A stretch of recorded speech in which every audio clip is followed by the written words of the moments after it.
Welcome back to new video. आप सभी का स्वागत है मेरे यूट्यूब चैनल करुणा पढ़ाई में। और आज हम आ चुके हैं 600 के साइंस के साथ। और आज का हमारे चैप्टर का नाम है the surroundings around us and the state of properties. और आज हम आ चुके हैं प्रॉपर्टीज़ ऑफ सब्सटेंस के बारे में। चलिए पढ़ाई करते हैं।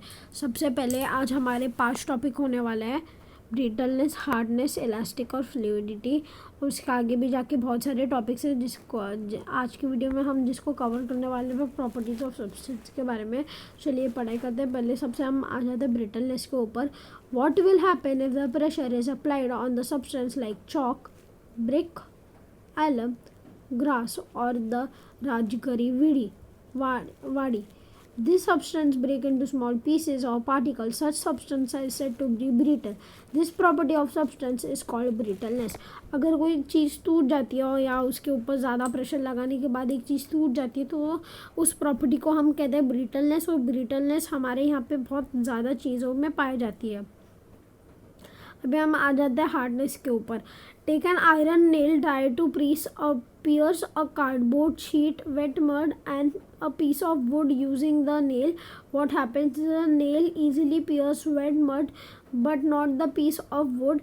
It can pierce the cardboard sheet with some effort. Why does this happen? The hardness of the substance is determined by how much resistance it offers to the substance being pushed through it. अभी हम hardness के बारे में देखते हैं। अभी हम hardness के बारे में क्या देखते हैं, एक नेल लिया है लोगों ने और फिर उसको 3 अलग अलग सब्जेक्ट्स के ऊपर ट्राई करने का है। सबसे पहला सब्जेक्ट है कार्डबोर्ड शीट, दूसरा सब्जेक्ट है वेट मड और तीसरा सब्जेक्ट है पीस ऑफ वुड। अभी वेट मड से के तो ईजिली वो चला जाता है नेल, और जो पीस ऑफ वुड है उससे ईजिली तो नहीं जाता, उस पर बहुत ज़्यादा फोर्स अप्लाई करने के बाद, एक हैमर के साथ फोर्स अप्लाई करने के बाद तभी वो पीस ऑफ वुड उसके थ्रू जाता है। और फिर उसके बाद हम देखते हैं कार्डबोर्ड शीट। कार्डबोर्ड शीट में इतना ज़्यादा एफर्ट नहीं लगाना पड़ता जितना एफर्ट हम पीस ऑफ वुड में लगाते हैं, तो उसके हिसाब से भी नेल और कार्डबोर्ड शीट को पियर्स करके आगे चला जाता है। और इसी जो सब्सटेंस है और इसी जो प्रॉपर्टी है सब्सटेंस की, इसे हम कहते हैं हार्डनेस। अभी हम आ जाते हैं इलास्टिक के ऊपर। Stretch a rubber band and let it go and apply pressure on the piece of sponge and release it. What do you see? The rubber band and the sponge goes back to the original same shape. Some substance change their shape when a force is applied on them but return to their original shape and size when the force is removed. This is the property called elasticity. अभी क्या है, अभी rubber band और sponge का example लिया गया है। यहाँ पे आप क्ले का एग्जांपल भी ले सकते हो। रबर बैंड है, अगर आप एक रबर बैंड को खींचोगे और उसे खींचोगे और वो एक मूवमेंट बाकी उससे ज़्यादा नहीं खींचेगा, और फिर जब आप उसको रिलीज़ कर दोगे, रिलीज़ करने के बाद वो उसके ओरिजिनल शेप और साइज़ में वापस रिटर्न हो जाता है। और इसी कारण है, अगर कुछ चीज़ें ऐसी भी होती हैं उनके ऊपर फोर्स अप्लाई होने के बाद वो ना टूटते हैं, ना वो ब्रेक हो जाते हैं, ना वो हार्ड होते हैं, तो वो बस स्ट्रेच हो जाते हैं और फिर उनके शेप में वापस आ जाते हैं। इन्हें कहते हैं इलैक्सिटी दोस्तों, इनमें होता है इलैक्सिटी। अभी हमारे होता है फ्लूइडिटी के बारे में।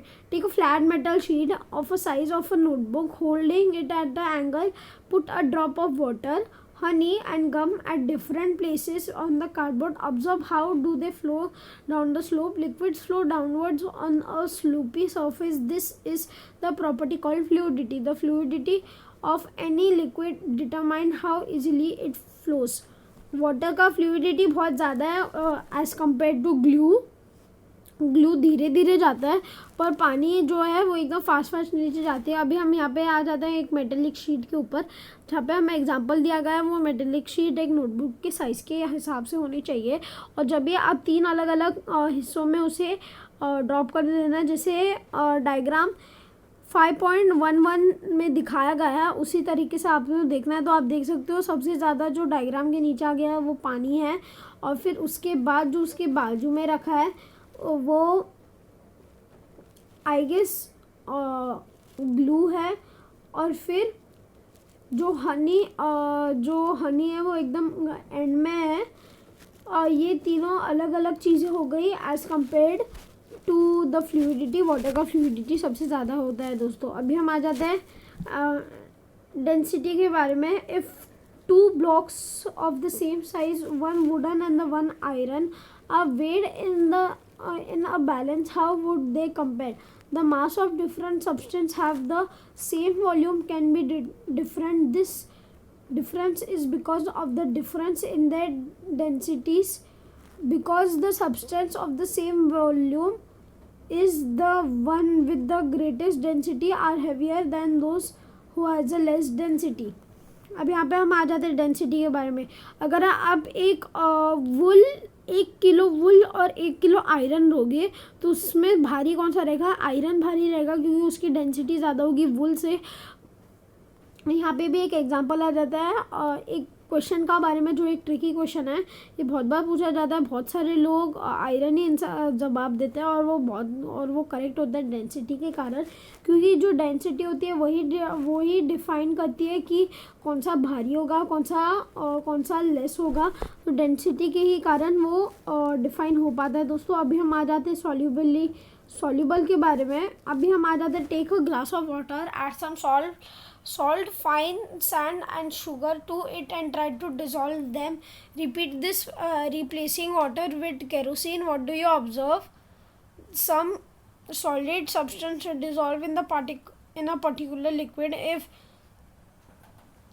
a solid does not dissolve in a liquid, it is said to be insoluble in the liquid. Salt is soluble in water, but kerosene is insoluble. You may know